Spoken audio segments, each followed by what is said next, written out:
All right, students, get out of the hallways. Get off the campus. Come on. I see you over there. Come on.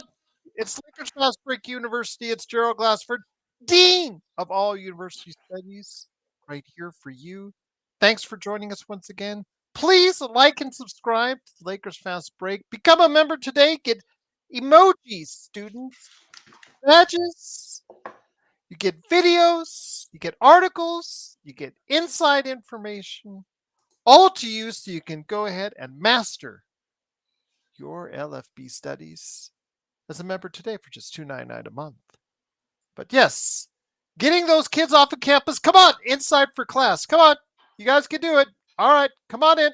It's time for class, everyone. It is again Lakers Fast Break University, Lakers History 101. Let me go ahead and get back into the classroom here. All right, we're back into the classroom right there. It is, of course, Lakers History 101. And today's seminar, today's study hall will be on the 1995 Los Angeles Lakers. And why were they so fun to watch? So many interesting things happened. The farewell for a hero to all of us Lakers fans, and the start of some really promising things going forward, which it would lead into later on in that decade. But here today to discuss why 1995 was fun and the ramifications of what happened in 1995 for a team that didn't have the greatest record in the world, had a good record, but not a great record, didn't go that far in the playoffs, but still a very interesting season nonetheless. A good man indeed. He is, of course, professor at Simblades University and also LFB University. Simblades with a Y.com. And also as well, he teaches on the side at LakersBall.com. It's Oxide 247. It is Joe Soro. Professor Soro, great to have you here, my friend. You had mentioned before it was asked for us to touch on this subject that this was your favorite non-championship team to watch. And later on, I will go by some of the players that were involved. Some everyone knows, and some have people got forgotten over the years. Well, I'd like to see a survey of who was alive during the 95 playoff run, or the year in general, the 94, 95 run. Because it's a year that I put number one in terms of most fun, most enjoyable non-title contending team. Okay, because I'm 95 and 96. I think should be relevant to this discussion as well. 96 had a small glimmer of excitement with Magic coming back, but much like Magic's career as a player personnel guy, it ended really, really badly and kept kind of created a stain on that year. So I don't look at the 96 team. The 95-96 team. 95-96. When I say 90, when I say a year, it's the latter. It's the really the more the heavier months of the year. That's usually how when we talk about the 01 Lakers, they were the 2000, 2001, but they were 2001 in terms of having more months in that season. So 96, yeah, 96 there was a lot of excitement, playoff excitement when Magic came back, and of course it didn't end well. They ended up losing to Houston. You know, Houston was the bane of Magic's existence in the NBA. He lost to Houston 3 times in the playoffs. I believe that's the only team he lost to more than any other team.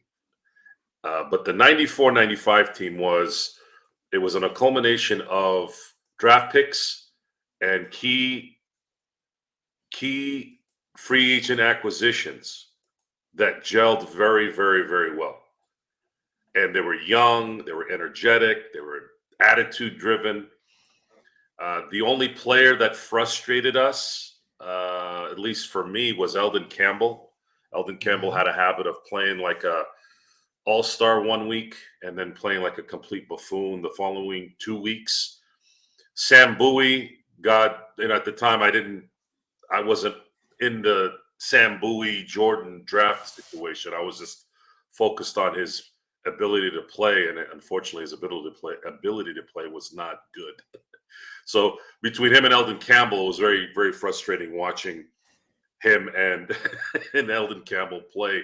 But we had Cedric Sabalos, we had Vlade Divac, we had Eddie Jones, who was a second-year player.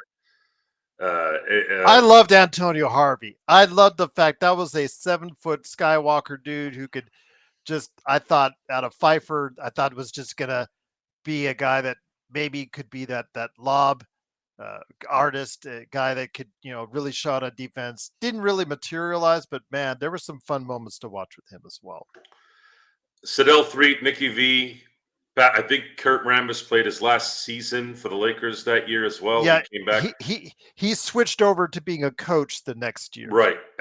Again, Anthony Peeler, George Lynch. A lot of their first-round picks that were good players, not great. I think Nicky V had a chance of being a great player, but his head wasn't really in it to be a great player, much like I was kind of, if you wanted to compare him to someone, even that comparison is probably not a good one. He's kind of like the D'Angelo Russell of that time, but he was a better player than D'Angelo in my book. I agree. He really, really had his best year in '95, at least for the Lakers. Even though he was an all-star in 1998, he had his probably his best individual year. But he was a star in '95. And they really didn't have any business beating the Sonics in that first round. They lost the first game, and then they ended up winning the next three. They ended up stealing game 2 and winning 2 close games in LA. And at the time, I was in complete shock. I couldn't believe what was going on. Towards the ending of the 4th game, I was watching going, are they really going to beat Sean Kemp and Gary Payton? And Sean Kemp at that time was the Vince Carter of the NBA. He was a human highlight film that was 3-4 inches taller and much bigger. He was the man. Everybody loved Sean Kemp. Everyone. It didn't matter what team you cheered for. Sean Kemp was kind of it was like Jordan, and then you had Sean Kemp in a lot of ways. Karl Malone, Charles Barkley, sure. We know that they're MVPs. They were obviously great in their own areas, but Sean Kemp was that. Actually, you know what? He was the Ken Griffey Jr. of the NBA at that time. He was this kind of like a kid who just balled and was exciting to watch. So when they beat them in the first round, I was in shock. I was in shock. And this was a time when I didn't have DirecTV. DirecTV, I think, was just starting to get popular at that point.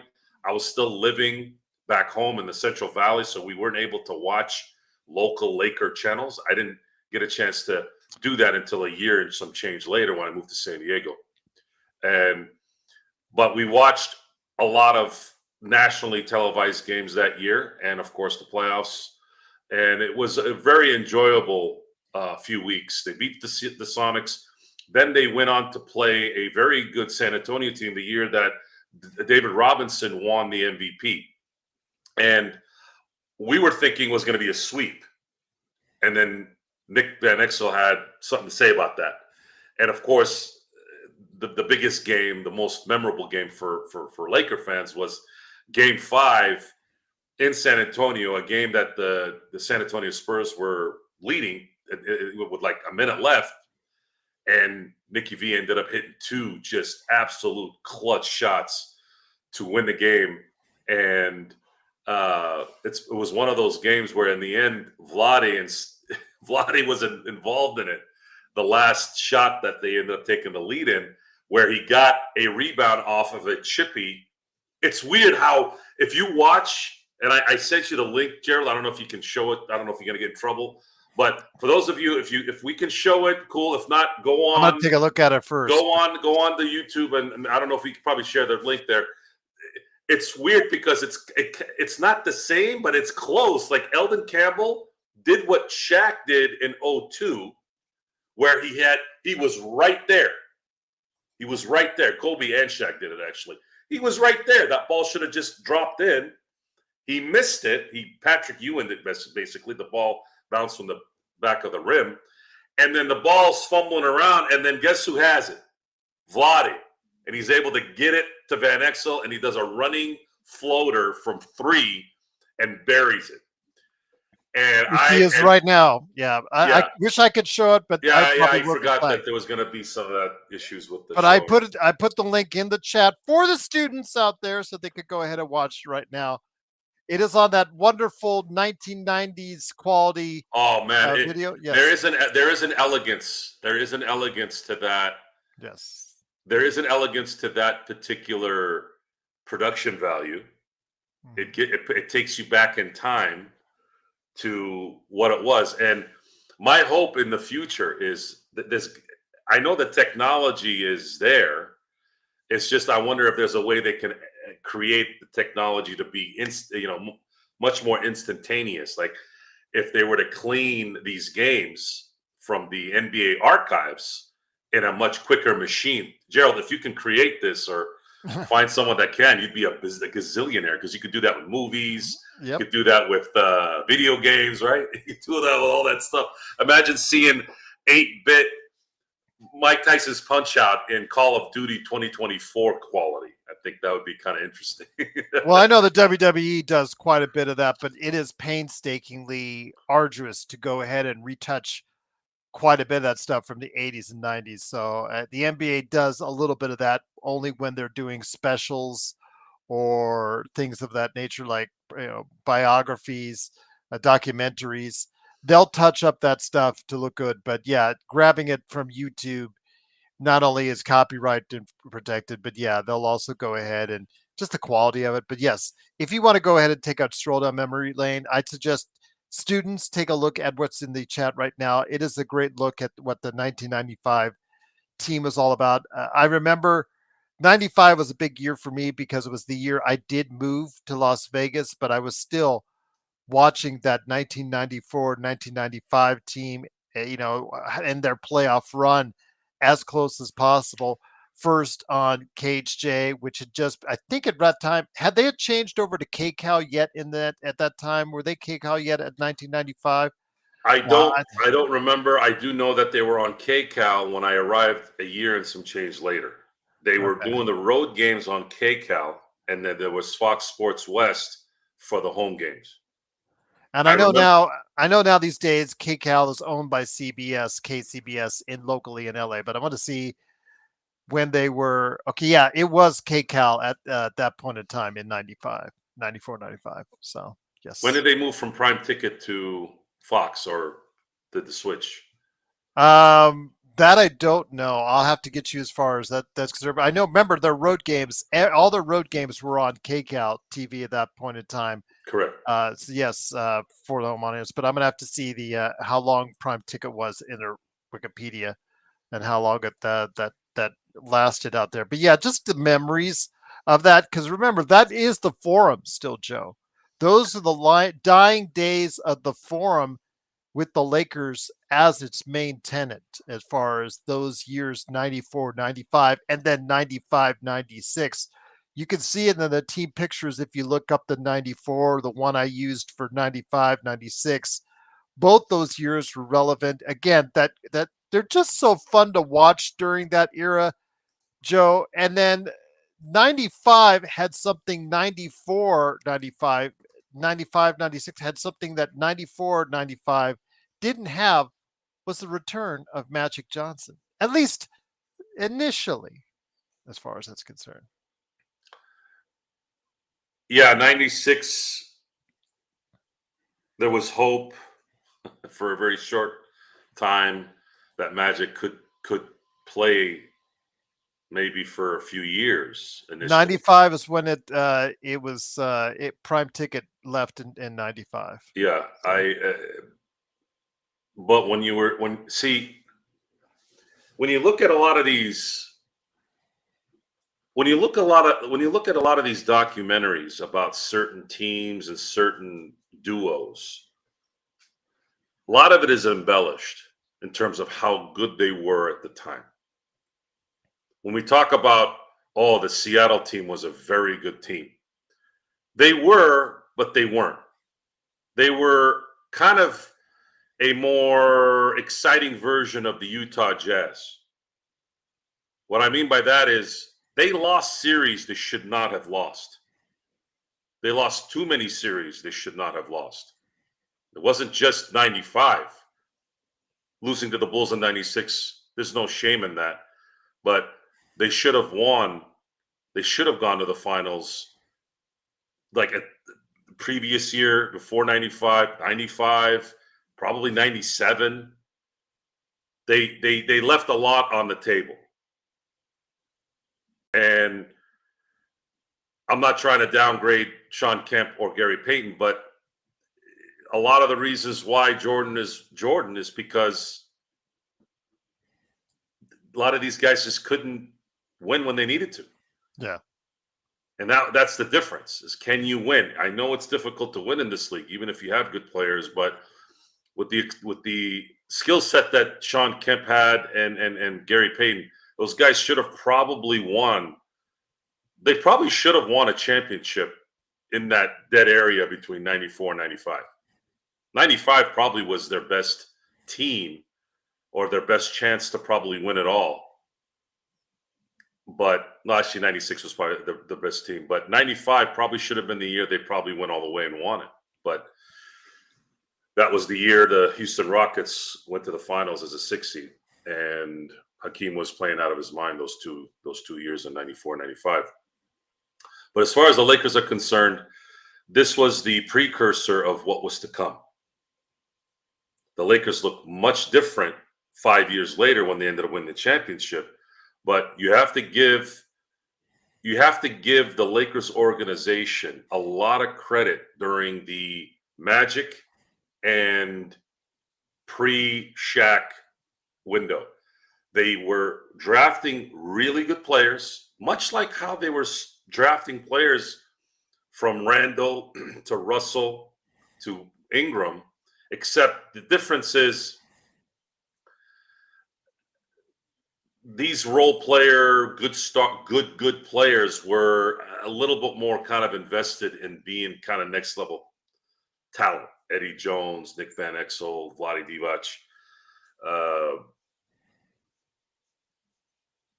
But you knew they weren't going to be able to compete for a title. That was something even when we were young, 17, 18, you knew. You could just see it. Yeah. But it was a building block to what eventually was coming. And what ended up coming was there was talk of Dikembe Mutombos, and all of a sudden Shaq became available, and then things started changing, especially after Magic had retired again for the last time in 96. We all saw what happened weeks later.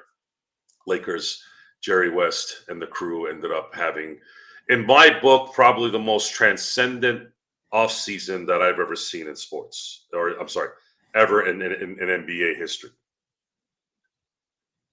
I don't know if you can deny that anywhere else. I don't know. You can maybe say the 2008 Celtics have something to say about that, but I think they probably would have needed to win more than one title. I thought that was another transcendent summer where they acquired KG and also got Ray Allen, and they ended up having a 66-16 season, winning a championship in 08. But they probably should have won more in that run, but they didn't. But in 96, that summer, after, in my book, a successful year and some change with this very good team, that brought together what eventually would become the Kobe and Shaq dynasty. Once again, it is Professor Soro, Joe Soro from the Lakers Fast Break University, along with me, the Dean of Studies, Gerald Glassford. Thanks again for watching this thing to Lakers History 101 right here at the LFB University. Appreciate you students attending. Our thoughts on 1995, the year in 1995, because 1994 to 95, the playoff run, and then leading into 95 and 96 with the Los Angeles Lakers. Why was that year, that calendar year, so fun to watch? Cedric Ceballos, I think, is probably the answer to a trivia question. Who was the guy that was the leading scorer for those teams during that period of time? And you would, for many people, not know that Cedric Ceballos was that, although he was such a great scorer. But he was never what you would call somebody that you're going to, use as a star player or see as someone who's going to take you to the promised land. He was primarily one of those 80s and 90s professional scorers. I put him in the realm of, let's say, like a Orlando Woolridge, for instance, who played briefly for the Lakers, and the others. There's just those guys that get out of bed and they're going to give you 20. And even to this day, there's players today that, while you cannot rely on them, like Cam Thomas at this point in time, he may not be a player that's going to take you far, but he's gonna be a player that's gonna shoot the rock, score the rock, and get you what you need to get. But Cedric Ceballos reminds me at that time just not only the fact that he was just, just such a great scorer, good athlete, but he had some I don't know. What's the story? I'm trying to look it up now. There's this crazy story about how he just disappeared, I think, for a couple of days. Am I wrong on that, Joe? No, he. I'm trying to look for that story. I've heard it mentioned Well, one the time. story was he went AWOL. This was a year later after the 95 season. You still there, G? Bringing it. Are you back with us, Joe? Was that me? Yeah, it was you.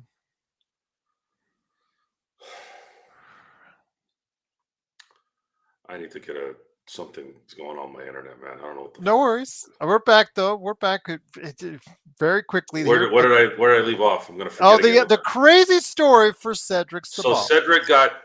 So Cedric a year later decided that he wanted to go to Lake Havasu without telling anybody. That's it. Yes, Lake Havasu. Yes. And news wasn't as affluent as it is now, but there was extreme anger coming from Jerry West. This was probably the first time I'd ever heard where Jerry West was vocal and publicly angry, because we didn't hear a lot of this stuff back then. The news didn't it wasn't in your look. Media and all that have always been kind of obnoxious, but you didn't know really the details behind the scenes as much. So yeah, $7,000. My fee didn't go off. $7,000 said that my fee didn't never go away. Actually, what it did was you froze. You froze your bars went from 5 bars to X, and then that threw everything off. Okay. So Jerry West is angry, very angry. But I want to thank Cedric Ceballos for doing what he did, much like I appreciate Robert Horry for doing what he did in Phoenix. Because what ended up happening was both those instances allowed Robert Horry to arrive in a trade to the Lakers. And you all know the rest of that story. Yes. And because also, remember, Robert Horry had the towel throwing to Danny Ainge. Not only did he have a towel, not only did he throw the towel, but he threw it at Danny Ainge, which a lot of us, even back then, weren't complaining. No. This is even before we knew he was coming to LA, because Danny Ainge just has that face that you want to kick with a golf shoe. And I'm talking old school golf shoe, not the new ones now with the plastic heels. I'm talking about the metal ones that get rusted. But you see the remnants from this team from that 95 era leading to just starting to sprinkle in as far as some winning elements that the Lakers would, be the benefit of later on. Yeah, so I'm gonna go over this so that there's an understanding. So when you fast forward to Shaq, Kobe, and Fish arriving in the summer of '96. You still had Eldon Campbell. You still had Cedric Sabalas. You still had Vladdy had been traded away, obviously. You had Eddie Jones. You had Nick Van Exel, Anthony Peeler, George Lynch. I think were all dropped so that they could get money for Peeler, and Lynch were dropped so that they can get Shaq. So you had a pretty formidable team. I mean, when you look at it, Kobe at the time, they didn't know what he was going to be. You knew he was going to be a shooting guard, but you didn't know what he would become. And it really didn't matter because you had your shooting guard. You had Eddie Jones. So look at this. You had Nick Van Exel. You had Eddie Jones as your backcourt. And then you had Shaq.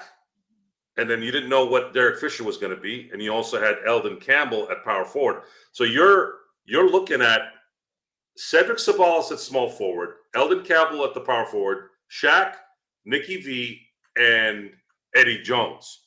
Nicky V ended up being an all-star. Eddie Jones ended up being an all-star. Cedric Sabalas dropped 50 points in a game before and was known as the garbage man, the energy guy, right? And then Eldon Campbell was a frustrating player, but a guy that was a bona fide power forward, and we were assuming he'd probably play better with someone with Shaq, playing next to Shaq. So this team instantly became a title contender, and the players that had entertained us during the years where they weren't title contenders, now these very good players are going to be merged into this Shaq-led team, and the hope was to create an Orlando Magic team in LA because Nicky V kind of would take over as the Penny Hardaway to the Shaq. He wasn't going to be better than Penny, but he was that guy that was dynamic. He was clutch. That's what Laker Nation thought. And then a year later after that, Kobe starts coming into his own. Rick Fox comes, Robert Horry comes, and then Derek Fisher starts to kind of do his thing. And then you started seeing the team kind of build up into that 98 team where, they were 62-20. People felt like, hey, they have a chance to get to the finals to play the Bulls, but then they got waxed by Utah again in 98. Just to correct Intel, he did not average 23-8. He averaged 21-7 and 8 in the 1994-95 season, and in 95-96 he averaged also actually did he average that? I'm looking up for a reference right now for you. Let me go ahead and see that one. There it is right there. He averaged Sabalas? Yeah, because he said Cedric Sabalos and another player, they were the only two to average 23 and 8. Mm-hmm. And I think in 95-96 he averaged 21-2. And yeah, I mean Cedric Sabalos 7-6. Cedric had his best season in 94-95. He was an all-star. Yes, that's correct. Yeah, but he was an all-star, and he was actually. But the next year, he also scored 50 points. Yeah. In a December game that year, so he was the number one guy in a lot of ways, and Eddie he was Jones, actually 15th in voting for MVP. Yeah, and Eddie Jones was in the top 5 as a rookie fourth. of the year. Yeah, he finished 4th. Yes. Yeah.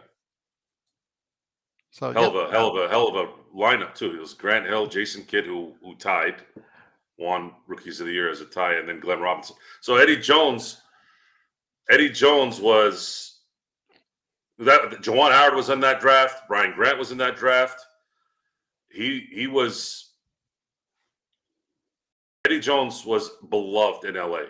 Probably one of the most loved non-great players that probably ever wore a Laker uniform.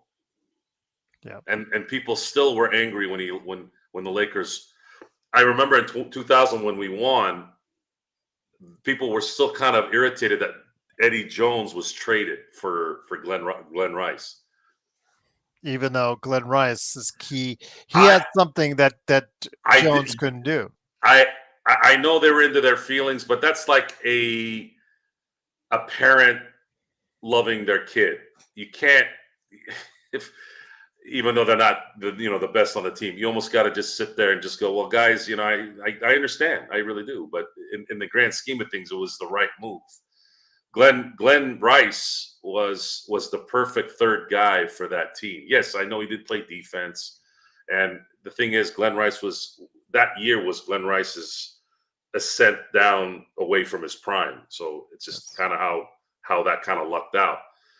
But Glenn Rice was an integral part on why the Lakers were able to win so many games that year, because he was that third guy that, if he wasn't dropping 25 points, he did drop, I think it was 16 points a game. There was always you always had to pay attention to him. And it was the perfect guy to have on that team to work with Kobe and Shaq. Had Phil not kind of let the last few games go, the Lakers would have matched the 72 team in terms of wins. So getting into those years, I think there's one thing we have to go ahead of. Not Del Harris. Oh, Del Harris was coach of the year that year, by the way. Yes, we will talk about Del Harris in a little bit, because there are some people that love Del Harris, some people that didn't love Del Harris, but we'll get into that here in a little bit. Magic Johnson. It's the last time we saw Magic Johnson on the floor, because he tried to come back again for a final stretch. I believe it was 32 games. He started 9, came off the bench. That was what was weird, was seeing him come off the bench, Joe. And I know we talk about when Shaq did not get one vote unanimously for MVP in his year, even though he absolutely deserved it. But you want to talk about bad voting jobs here.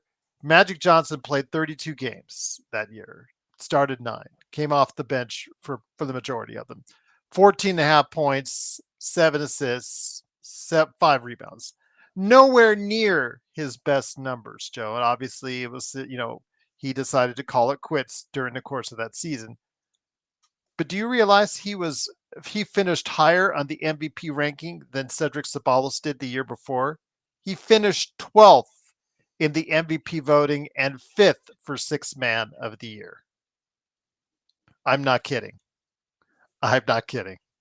I love you, Magic, but even Magic will tell you there's no way that he should have been that high up in the voting. I noticed that the awards started taking on a whole new feel in the 90s. They were giving MVPs to players because they felt it was their time. I'm sorry, folks. That's not how it works. You have to go with what's right. Michael Jordan in 91 was the MVP, 92 in the MVP. What made him not be an MVP in 93? Because Charles Barkley had his best season? Sorry, folks, that should not matter. Michael Jordan should have won the MVP in 93. 96, Jordan won it again. And then you had Karl Malone win it in 97. Guys, come on. That's still Jordan's MVP. If you go in between, I have a lot of respect for David Robinson, no doubt. But 95 should have gone to Hakeem again. He was the MVP of the NBA in 94 and should have been MVP in 95. And that's just kind of, again, I think that's where all that voting stuff started to get a little skewed on what was going on how kind of that all balanced out. But going back to that year again in 95, 95 was also a transitionary period for the NBA and the money that was coming in. The Olympics in 92 was starting to, the residual effect of it was starting to kind of build in 95, where players were going to start getting a lot more money than they've ever made in their lives, or as far as their predecessors. You had Glenn Robinson get a $100 million contract soon after that. You had Grant Hill, obviously Shaq. So 95 was a great kind of time for the NBA because it was starting to transition to the big money, really, really, really global product versus just being the American game where it was on tape delay and all that stuff. Although tape delay stopped in 1984, it still took another decade for the NBA to really, really be a global game. And Lakers, and then of course Jordan come back. That all kind of came together at the same time. Shaq being who he was with the Lakers, Kobe kind of starting to develop. Now you're starting to see a little transition. He had Vince Carter not too long after that. KG. That was also the times in '95 where '95 had its first high school player, Kevin Garnett, come into the NBA straight from high school. And I think the last time that had happened was I think Moses Malone before that, and it was I think years like 2 decades earlier. Hmm. 95 wasn't just a Laker thing. I think 95 was a nice transitionary period where you'll if you look back on the history of the NBA, the current culture of the NBA, you'll definitely see 95 as being that what did they say in the Star Wars thing? The threshold when they Yes. talk about mythology. 95 was the threshold that passed from old NBA, true old NBA to the new NBA, and it's been carrying that wave since. The draft that year, uh, it produced some good talent too, but it wasn't until the following year where you had multiple transcendent players. And it just kept building and building and building. And it was a good time. The 90s were a great time for sports because of the TV, the ability to watch certain things where it wasn't available before, the technology, internet started coming in. You had Sports Center at that time, ESPN. There was a prime, and then there was whatever was before and whatever was after.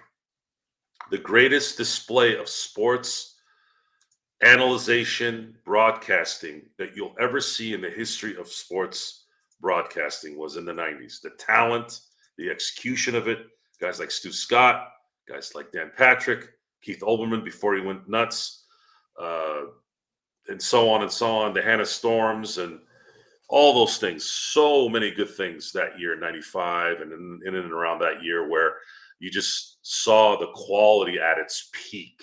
And I'm peak and in their prime. That's when I say I miss certain things in my life. I don't have a lot of regret in my life, and I don't like to look into the past. I don't need to because I enjoyed that time. I have no regrets, but I do miss the feeling I used to get when I would come home and watch Sports Center every day after school. There was an elegance of that. It wasn't on a phone. It wasn't on a computer. It was like come home and there's Dan Patrick, there's Keith Olbermann with his mustache, making jokes and doing the plays and talking about whatever's going on there. The Linda Cones as well, and again, it was a great time for all sports and all things around sports. Once again, it is LFB University. It is Lakers History 101. It is Dean of University Studies, Gerald Glassford, along with Professor Joe Soro of Simblades with a Y.com. Thank you so much for joining us. Again, a very interesting period of time, that calendar year of 1995, about what transpired before and after in regards to what happened after, as far as the individuals that made up just the starting part of what would have been or what was a three-peat championship run. I know Melike in the chat, obviously, yes, Glenn Rice was gone after the first title, but again, the Lakers had the components there for a three-peat. So I don't know why you're going back and forth. I understand that you in the chat, Melike, that Eddie Jones and Eldon Campbell might have been better under the auspices of Phil Jackson, but what they had there was pretty good combination that worked out pretty good for the Lakers. But getting back to the year of 1995, Joe, the coach of during all this that transpired, as far as the team that did pretty good in the playoffs that you talked about with Nick Van Exel leading the way, the into the next year, obviously leading into when Magic Johnson joined the team, causing all the fervor back then and interest back then. The guy who tried to guide through all this was Del Harris, and Del Harris was a coach that, depending on who you ask, was a good coach, was a coach that had the ear of the players. With some others, like Cedric Ceballos and others, maybe not so much. Your thoughts on Del Harris? Again, a coach, many have now forgotten about in the annals of history, but to Lakers fans in the 90s, he still remains somewhat warm to our heart. No, we like Del Harris. I do. I do. We like Del Harris, but unfortunately, guys like Van Exel and eventually Shaq did not. And the reason why they didn't like Del Harris is because Del Harris was your prototypical head coach who wanted to dictate everything on every play. And someone like Nicky V, who probably wanted to play a little bit more free to kind of make decisions on the court as he sees fit, that became a problem. And then when Shaq came, Shaq and the issues where the Lakers could not win beyond the areas that they were winning, second round of Utah or the Western Conference Finals in '98. And then they weren't winning, I guess, enough in '99 until they had to fire him and put Karambis there. And then they eventually got swept by Spurs anyways. Del Harris was a very good coach, but probably not the right coach for what the team ended up being down the road. And Kobe Bryant not playing the first couple of years, I think probably started the bad seed there, and then it just kept building. And you have to look at these things. This is why when we talk about players and their abilities and comparing eras, you cannot make an assessment on players or teams unless you were there when it was live. You have to feel what we were feeling then. If you didn't feel what you felt then, you have no idea what it meant. It's easy to sit back and watch a game and you know the results. You look at that game differently. Sure, you know Nicky V hit that shot to win the game in Game 5. You know this. But you would have had to have been there with, like, in my living room, and you're like, holy crap, is Nicky going to drop that floater as it's in the air? And it did. You can't replace that feeling 20, 30 years later and go, oh, well, that's not a big shot. No, it was a big shot. He was a nuisance for 6 games against a much more superior team. And for Laker fans and a kid at that time who was 17 years old, I'm sitting there going, wow, what's going on? I hadn't seen my team because I got the tail end of the Magic era, right? I didn't get a chance to really remember the hook shot in '87. I don't remember what Magic did in '85 and ran game against the Celtics. I was too young. I got the tail end of it, '89, '90, '91. Right? I was a teenager at the time, so I did. Yeah. I feel very blessed. So Nicky V, Vlade, Eldon, Settle 3, all these guys, they played their rear ends. Actually, Eldon Campbell was, again, the only one that irritated us, really, at least me. Everyone else played really hard, and Nicky V was like our Jordan. He was hitting clutch shots all the time. At that time, he was a second-round pick, and in my book, at that time, when you had a second-round pick, you never really thought much of a second-round pick, but he was one of those guys that broke through, and it created that legend even more of Jerry West finding certain guys, because Eddie Jones wasn't a top 5 pick. No. He wasn't, and yet here's Eddie Jones, 4th in the Rookie of the Year that year, behind the 2 rookies of the year, and Glenn Robinson, who was the first pick. So we were excited because there was a building block, and we were rewarded with a lot of positiveness, playing their hearts out, and winning some exciting games. The most exciting series you can say was probably that '95 team well, actually, I should say that. I'd say beating Portland in 1991 was probably. I didn't think they were going to beat Portland. I didn't think they were going to beat Portland, and when they did, the infamous Magic throwing the ball to the other side and doing this, right? I remember. I was in shock. I did not know. I didn't think they were going to win that series. So that was probably number one. But number 2 would be the Seattle. When you factor in the context of that team and how it was, the '95 win was probably maybe even evenly shocking that they were able to beat a prime GP and a prime Sean Kemp. I couldn't believe it. But Del Harris, in a nutshell, Del Harris he won. He did nothing but win, and he won with Shaq, without Shaq. But the over the hump thing that a lot of good coaches can't. He's a micromanaging coach. Some coaches are hands-off coaches, and like they're often termed players coach. And then there's the X's and O's micromanage, like you said, Joe, needing to call every play, et cetera, that sometimes grates on a player's nerves. Correct, especially when they're at the stature of a Van Exel, who's very confident, and then of course Shaq.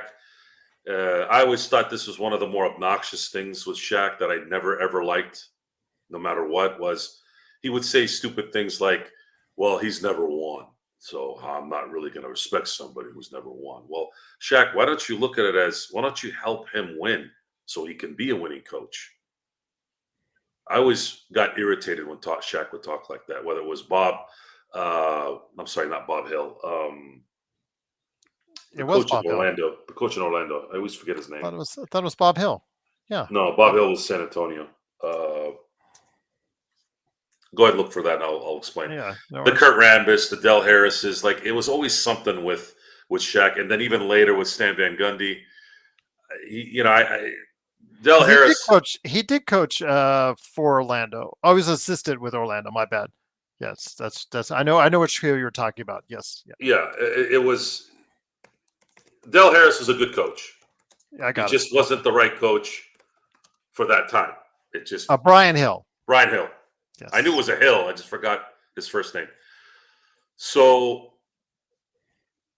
Del Harris, in my book at that time, they were coming off Magic's small tenure, and then you had Randy Fund, which was no bueno, and then Lakers brought some stability with Del Harris, and Del Harris did a very good job. And I don't really hold any grudge against him for not playing Kobe at the time. You have to be in that time to truly understand. Kobe Bryant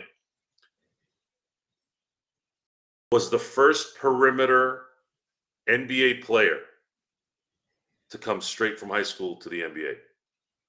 Every player before him had been a big man.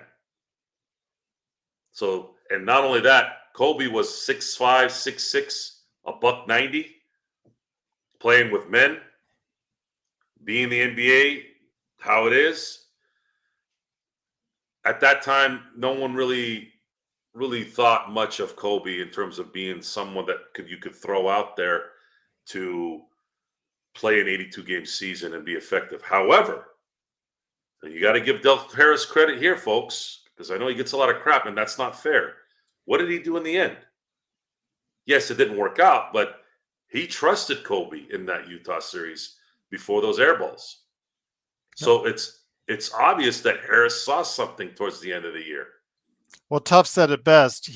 They took a team that was in the lottery at that point in time to a team, in 94, 95, to a team that went to the playoffs with 48 wins. Yeah, and had a very successful win against a very good team. He won Coach of the Year. He did his time. He did as well as he could, considering the circumstances. But Phil Jackson is ultimately what needed to be put in there, and we all saw the results of that, and we're very happy with it. But Dale Harris should be commended for his time in LA. I have a lot of respect for him. And by the way, I don't know if anybody has seen Dale Harris lately. He's 87 and he still looks the same. So my hat, wherever my hat is, keep on trucking there, Dale. There you go. Before we head on out, because we have less than 10 minutes left before class is dismissed, I want you to talk about what the 94, 95, 95, 96 teams, how that evolved. And I know Maleke, he had his concerns about, trying to keep Elton Campbell and Eddie Jones.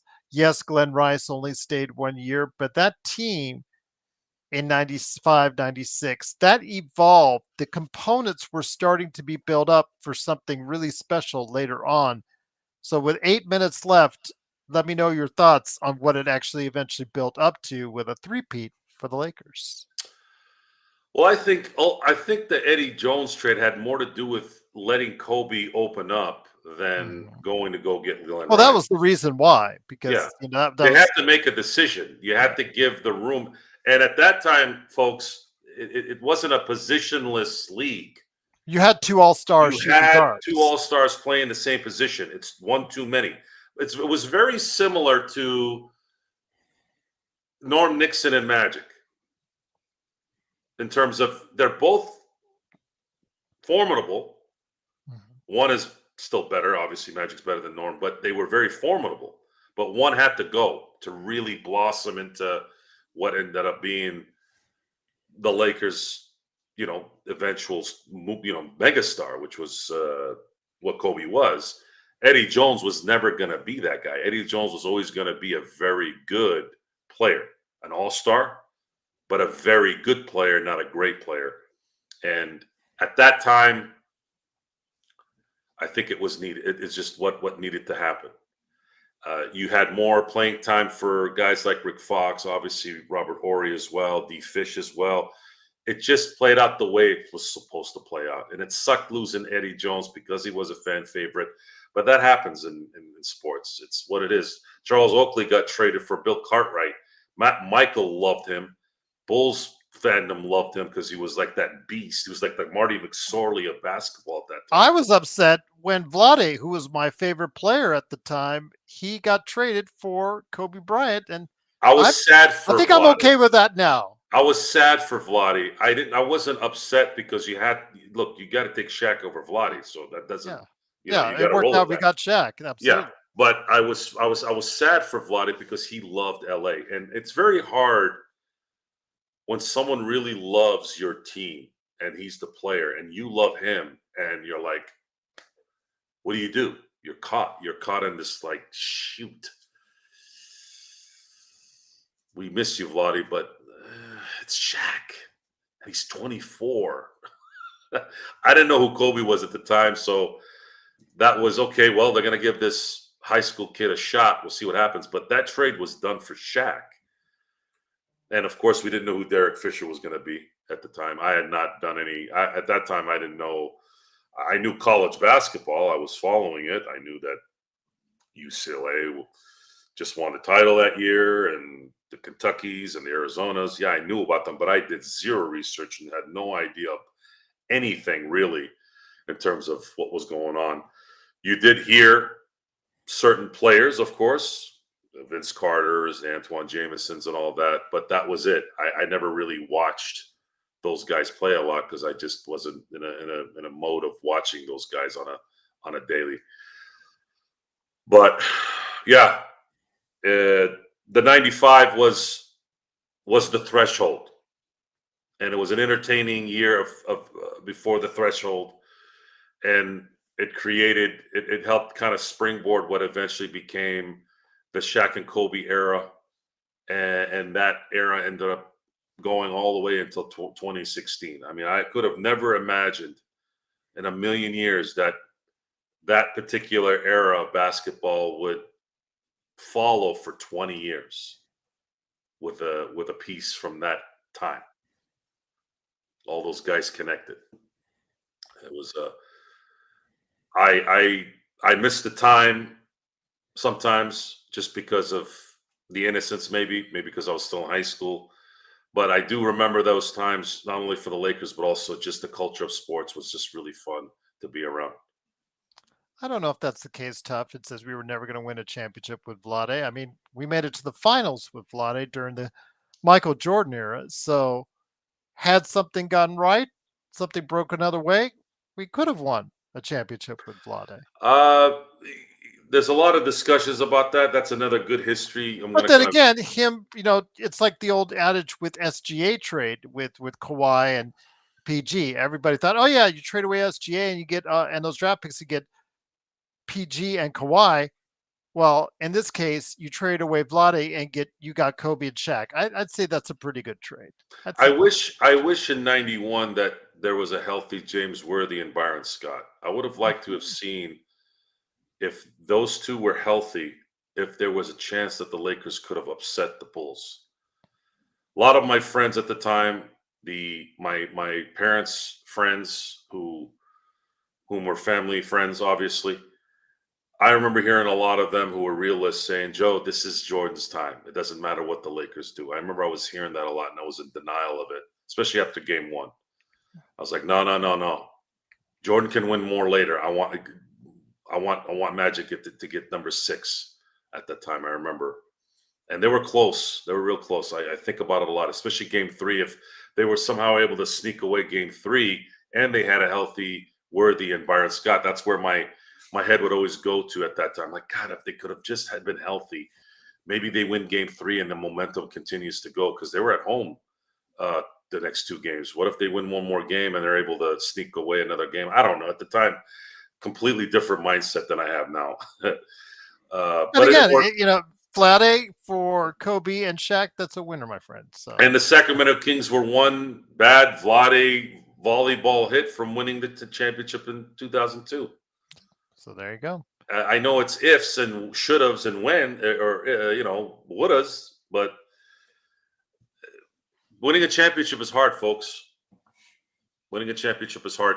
What was interesting about before the 95 season was a lot of stuff was building in the early 90s about how the Lakers are going to transition from the Magic and the Showtime era. There were 2 players that the Lakers almost got during that time. There was a lot of issues in Houston with Hakeem. Hakeem was brutal for this. I think it was a few months where he was just bagging on the Houston Rockets. And there was rumors that he might get traded to LA. And then of course Charles Barkley tells the story where his agent said, "You're going to LA," and then something happened and ended up getting 86th. I don't know the details of that too much, but the Lakers were always dabbling. It was eventually going to happen to where if Vlade wasn't going to get it done, if Sadell 3 wasn't going to get it done, Bagnexel, Eddie Jones, somehow, some way, Dr. Buss was going to find a way with Jerry West to go get what he needed. And of course, a year after 95, right after Magic ended up finally calling it quits, the Lakers ended up making history. And with that, that concludes today's Notice I said seminar. history, Yes, right at the last word for there our you go. history 101. Yeah. Lakers History Just, 101. for Yeah, that. there you go. Yeah, All right. that's Well awesome. done, Professor. Well Like that. done. Yes, we'll add to a little bit to your tenure there. Sounds good, my friend. Absolutely. But once again, it is Professor Joe Soro, along with me, Dean of University Studies, Gerald Glassford. Thanks so much again for watching, listening. Tomorrow, it will be NBA observations. Reggae Joe, a longtime follower in the chat, OKC fan, who's probably feeling the hard times of some injury bugs. He will come by at 8 p.m. Eastern. It's what he's got targeted for us for NBA observations. Hopefully, Joe will join us as well. And then on Wednesday, don't forget playback.tv/Lakers Fast Break for the Lakers and the Memphis Grizzlies. Looking forward to a great class, everyone, as far as for the next time we come back to Lakers Fast Break University. Looking forward to it. Search one of our, I guess, our best student, our role model student, the teacher's pet and best mod out there. Truly appreciate it. Along with all of you students, it has been such a pleasure speaking today about the 1995 Lakers. We'll return for another Lakers History 101 in the future, but we'll also be returning tomorrow with more Great entertainment and NBA news right here on the Lakers Fast Break Podcast.